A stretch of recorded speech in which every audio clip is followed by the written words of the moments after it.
On the day of the divorce, I discovered I had gained telepathic abilities. I heard my usually indifferent husband sobbing internally. What do I do? My wife doesn't want me anymore, but I don't want a divorce. Why? I was confused, but when I opened my eyes again, I found myself back in my sophomore year of college. He was still the campus heartthrob, rejecting my confession with a cold face, while internally he was cheering. I really love how my little darling looks when she's about to cry. So cute.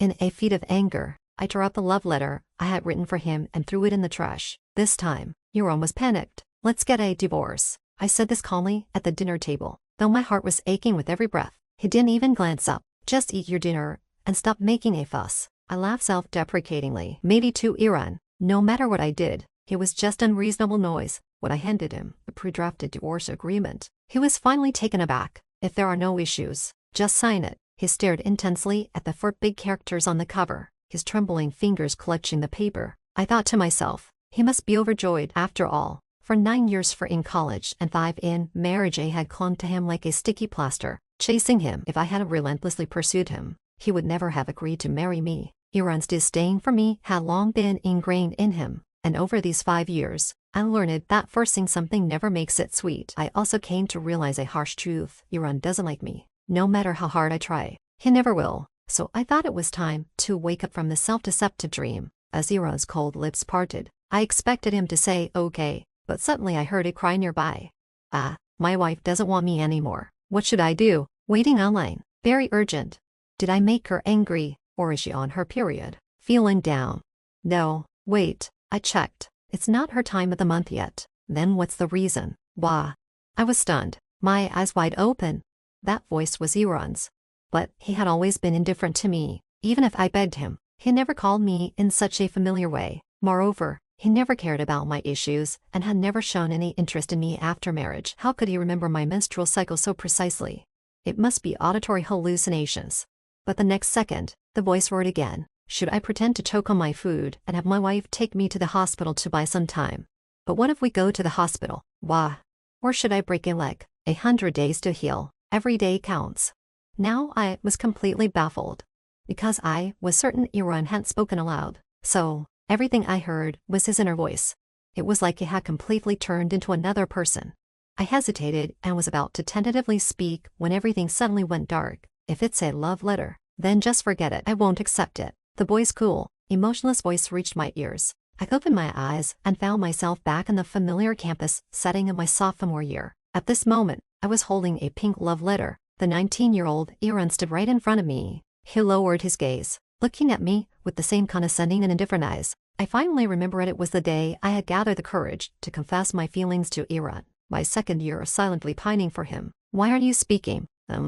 His cold eyebrows lifted slightly, but his inner voice rang out again. Ah, is my little darling going to shed some tears? I love seeing her cry. It's really cute. Why? Strange. Why haven't her eyes turned red yet? Red eyes would make her look like a sad little bunny, so cute to kiss. A bold thought flashed through my mind, and I was instantly enraged.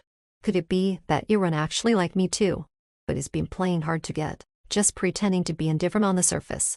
So all these years of my relentless pursuit and various efforts must have looked like a clown show to him.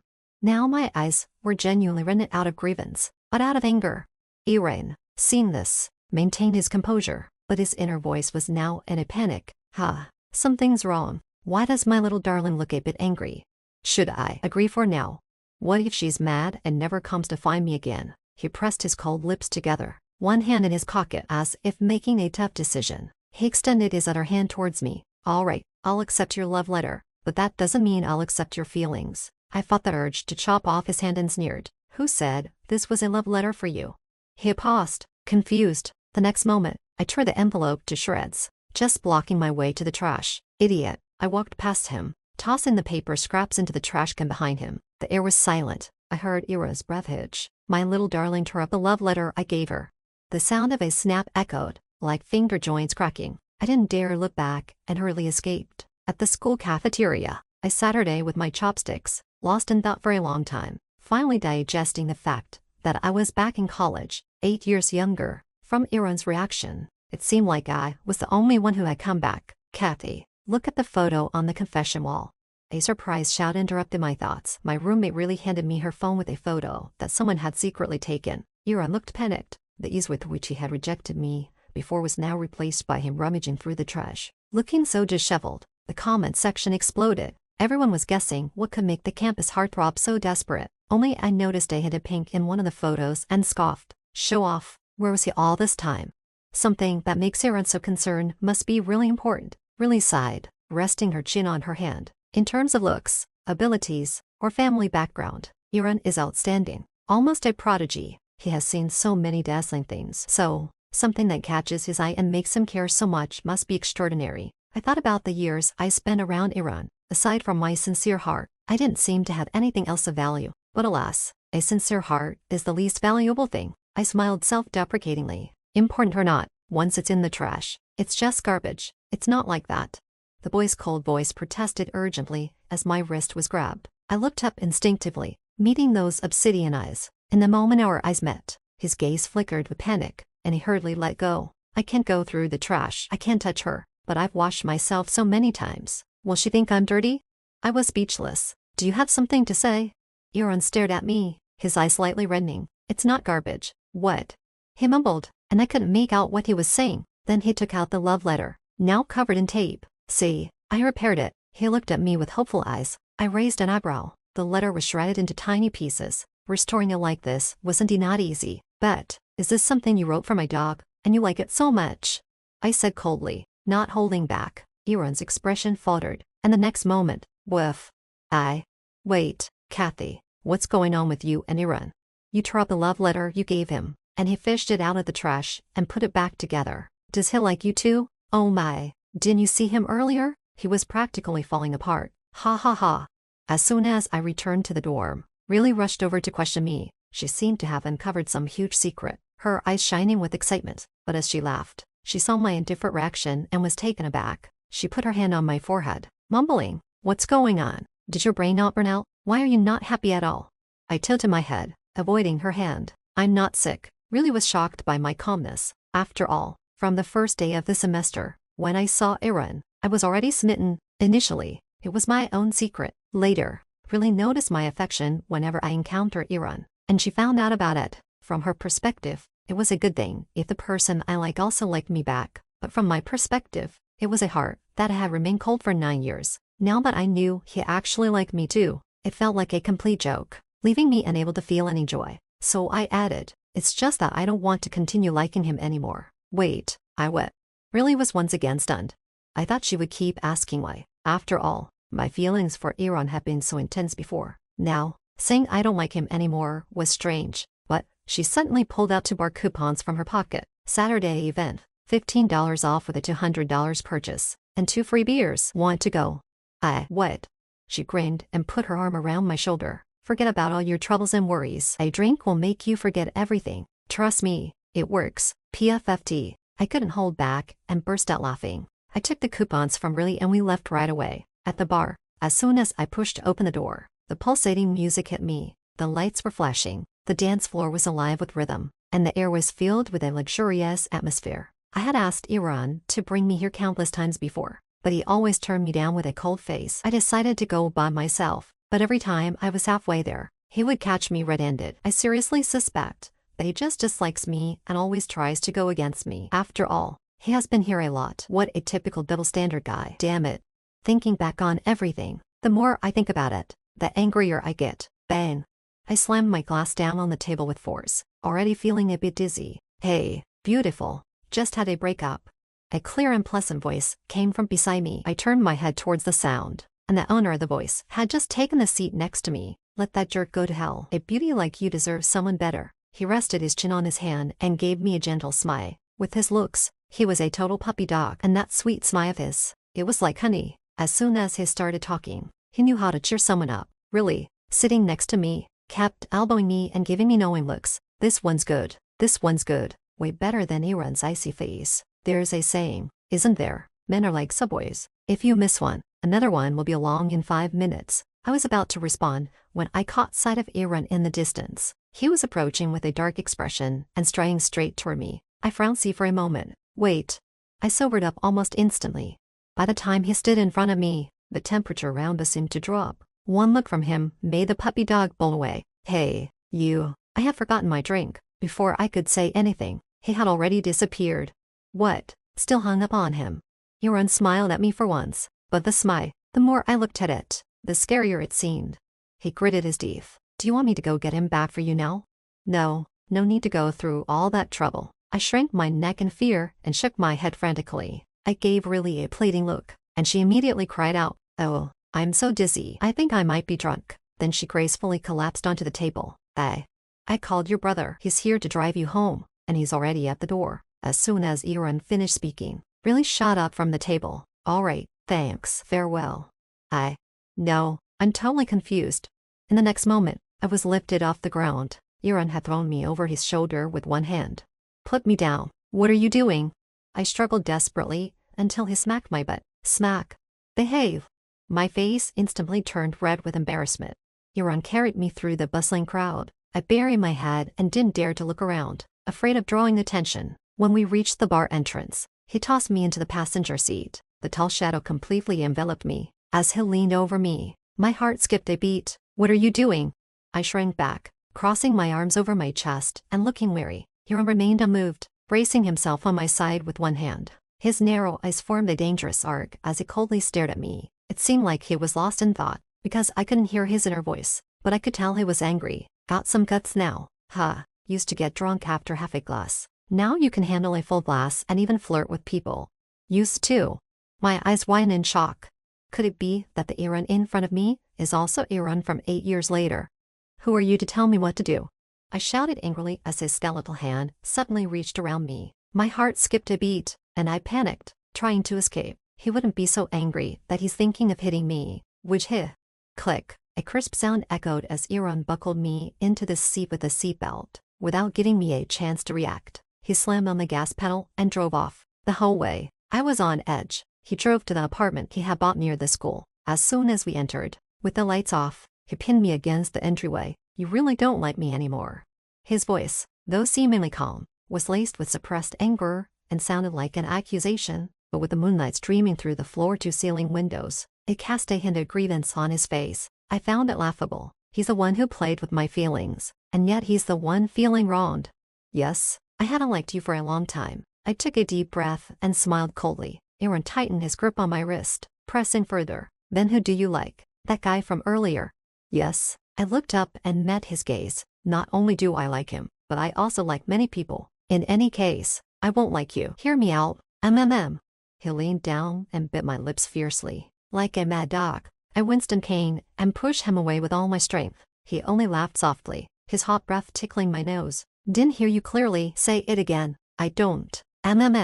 He cornered me, his large hand gripping my waist tightly, leaving me no escape. After a long while, he finally released me. With tears in my eyes, I raised my hand. Smack. I slapped his face hard. Aaron didn't dodge, taking the full force of the slap. His face jerked to the side. He lowered his eyes, the bands falling over his brows, obscuring his thoughts. "Be gentle." Before I could withdraw my hand, he easily caught my wrist and pressed a light kiss into my palm. He looked up, his eyes reflecting my current state, and his own emotions remained unclear. "Your hand hurts. Look, it's all red." I grimaced and yanked my hand away. "It's like that torn love letter. Once it's torn no matter how much you try to piece it back together. It can never return to its original form." I coldly mocked. "Belated affection is worse than weeds." But he pulled out a complete love letter from his pocket. He handed it to me, his gaze becoming cautious. "I wrote a new one. See, it's intact now." At this point, I was speechless with anger. Is this supposed to be interesting? I even felt like laughing. "Why do you think I would be completely yours? You only enjoy me chasing after you whenever I try to give up. You only then selectively like me a bit. What do you think I am?" A hint of panic appeared in Aaron's eyes. "I didn't. I interrupted him. "You rejected my confession on the surface, but inside you wanted me to cry. Isn't that the case?" He was stunned. My smile grew colder. I just watched as his lies were exposed, but the grievance on Aaron's face only deepened. But loving someone means making her cry, right? I was confused and bewildered. Seeing this, he pressed his lips together and didn't speak. Instead, he turned on the lights in a living room and took my hand, leading me to another room. "Wait a minute," he said, taking a thick photo album from the top shelf of the bookcase. He dusted it off, and memories long sealed were opened. Loving someone naturally means wanting to know everything about them. But over the past 9 years, he had never mentioned anything about his parents. From dating to marriage, I had never even seen them. I tried to find out but got nowhere. Iran never talked about them, and after multiple failures, I just gave up. Now, the doubts that had lingered in my heart for years were finally about to be answered. This is my mother. He pointed to the woman in the photo. The background was a park, and she was holding it to her 3-year-old Iran. She was very beautiful, elegant and graceful. Her smile was gentle and full of light, but as the album progressed, her smile gradually faded, and the light in her eyes disappeared. This is my father. He pointed to the blank space where the photo should have been. If I guess correctly, this should have been a family portrait, but it was cut into pieces. There were other photos like this, some even showing signs of having been burned. At first glance, it was quite shocking. My mother loved my father very much, but he always made her cry. Back then, Iran was still too young to understand much, just learning to speak, but he could sense his mother's sadness. So he curiously asked why she always cried. She would hold him and cry even harder. She answered that it was all because of too much love. Loving someone could bring tears of happiness and also tears of pain. In the end, though, his mother's tears couldn't keep his father, and they chose to separate. They each started new lives and formed new families, and Iran became the obstacle and stain between them. They would give him a lot of money, but they would never give him much love anymore, even though at the very beginning, he was their most cherished treasure. Some people spend their whole lives trying to heal the wounds from their childhood. Iran seemed to have gotten used to living alone, being independent, but he still longed for love. But while longing for love, he didn't believe it could be loved.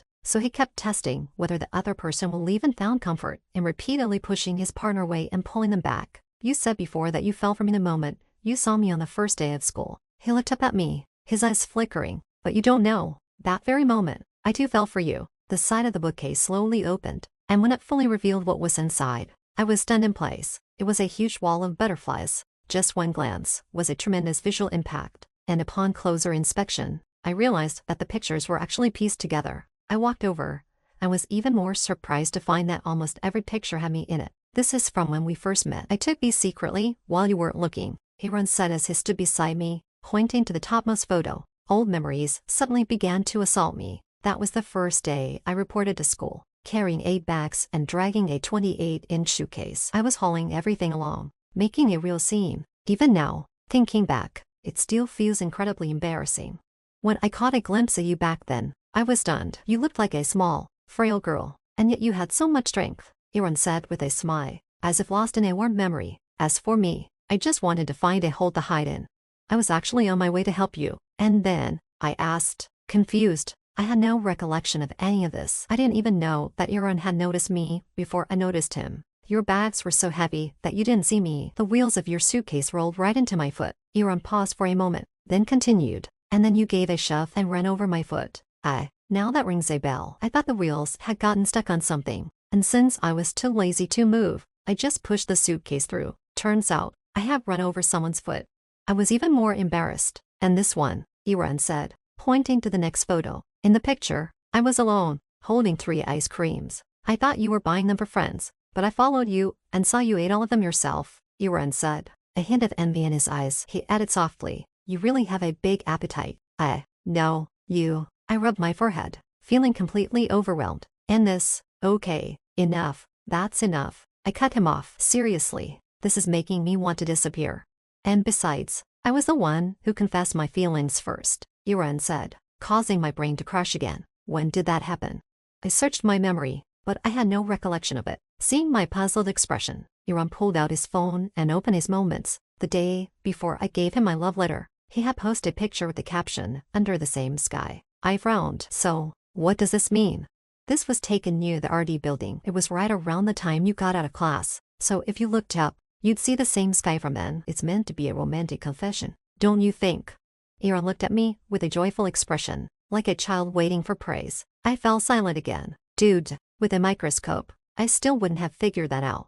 But at that time, you liked my Moments post, so I thought you understood, Iran said. I twitched my mouth. I'd never been this speechless in my life. And I wasn't indifferent to you, Iran swallowed, his gaze becoming cautious. I know all about your likes and dislikes. I know your little habits too. For instance, when you're happy, you reward yourself with a strawberry cake. And when you're down, you comfort yourself with an even bigger strawberry cake. And then, there were things like the wedding venue decoration. The wedding, he had said he was indifferent, but it wasn't that he didn't care. Instead, a dedicated team had arranged everything according to my preferences, so we didn't have to worry about anything. But at the time, I had no idea, and was just pleasantly surprised that everything fit my taste. I had suspected that Aaron had given them some instructions, but he didn't seem the type. I figured I was just being overly sentimental, thinking too much. So why didn't you say anything?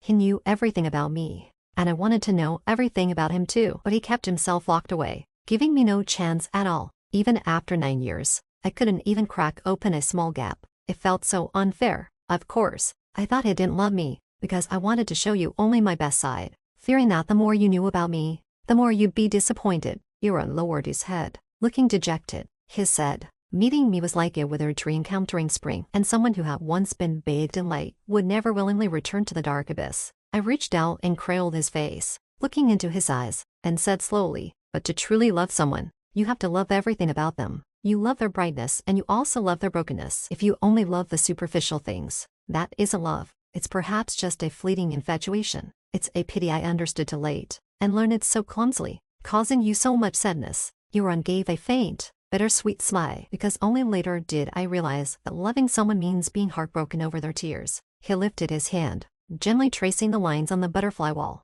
He had woven these lines by hand, like a cage built specifically to trap this butterfly. If he could, he would want me to stay by his side forever. But if being close meant being close to sadness, he would rather cut these lines himself and let me go.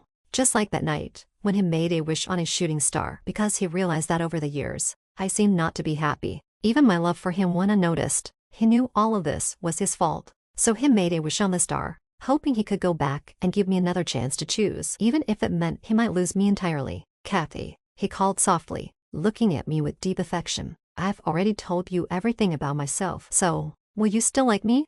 Like this imperfect version of me. My thoughts were a bit disordered. It's true that I liked him. After all, after so many years of feelings, it's impossible to just let go and stop loving as if it were nothing. But the sadness I experienced was real. I'm sorry. I lowered my gaze, my eyelashes trembling uncontrollably. I don't know. At least for now, I can't give him an answer, and my answer was probably within his expectations. It's okay. He smiled, unusually gentle. Take your time. Time will give the answer. At least after laying everything out, we had a new and better understanding of each other. When it comes to feelings, Aaron was no longer so cautious. He finally learned to express himself openly, and to face his emotions and needs. He even learned to actively share all the good things he encountered with me. Though, his thick skin had become much thicker than before. On the basketball court, he took a hard fall. Just a moment ago, he had been patting his chest, saying it was just a minor injury, nothing serious. But as soon as he saw me, his face turned into a teary mess. Baby, it hurts. Blow on it for me. When we went out together, he had previously disliked sweets, but now he bought 2 cups of milk tea, one for each of us. Not only was it my favorite taro bubble tea, but also the flavor I usually ordered, with 3 parts sugar and less ice. I suddenly remembered that when Aaron and I first started dating, during our first outing, I was thrilled to buy 2 cups of taro bubble tea, eager to share my favorite with him. But Aaron spent the entire time frowning as he drank it and told me to buy it only for myself next time. I was very upset, because from his reaction, I couldn't tell if he disliked the tea or if he disliked me. It was too sweet, and I wasn't used to it. Aaron finally explained. As a child, he had enjoyed sweets, but after his teeth got cavities, he had been in excruciating pain, and no one cared for him. His parents had divorced, leaving him alone in a big house with only a nanny to take care of him. When a nanny left after work, he didn't know what to do. Eventually, unable to stand the pain, he called an ambulance on the landline phone. He was so scared, just a small child, so after that, he was afraid to eat sweets again. Seeing you looking so dejected, I realized I might have said the wrong thing, but what I meant wasn't what you thought, Aaron explained anxiously, gesturing wildly. I felt a mix of anger and amusement, so he tried to explain more earnestly. Really, believe me. All right, I believe you, I said. After spending so many days together, I could tell that many times, his words didn't match his feelings. It wasn't always intentional. What he meant in his heart often got twisted by the time it came out of his mouth. It was truly puzzling. Actually, that day, I ordered another cup of the same milk tea for myself. Gradually, he learned to accept it. It turned out that eating sweets wasn't as painful as he had imagined from his childhood. On the contrary, The sweetness could actually improve one's mood. He began to mimic my preferences and learn in many things that no one had ever taught him before. Like a clumsy child, he started to explore and try things slowly, following others' examples. I spent 9 years teaching him how to love. I showed him through my actions that everyone deserves to be loved. And to be loved, one must first learn to love oneself. So he gradually learned it. During the remaining 3 years of college, we focused on ourselves. We chatted casually as usual. In our free time, we would take leisurely walks on the playground, watching the sunset's last traces of red in the sky, feeling the evening breeze, and strolling at a relaxed pace. We reminisced about the past and talked about the future. On graduation day, he confessed his feelings for me in front of everyone at the ceremony, holding my favorite sunflowers. His eyes were full of intensity and deep affection. The sunflowers symbolized fidelity and silent love. "Kathy," he said softly, asking the same question he did that day. "So, do you still like me?" I looked at him and smiled brightly. This time, my answer was a definite yes. As soon as I spoke, the sun emerged from behind the clouds, casting its light down. The sunflowers in his hands glowed with a dazzling brilliance, warm and captivating. From that moment on, a brand new future began for us. This story has come to an end. Feel free to subscribe to the channel to stay updated with the latest content, with new novels posted daily.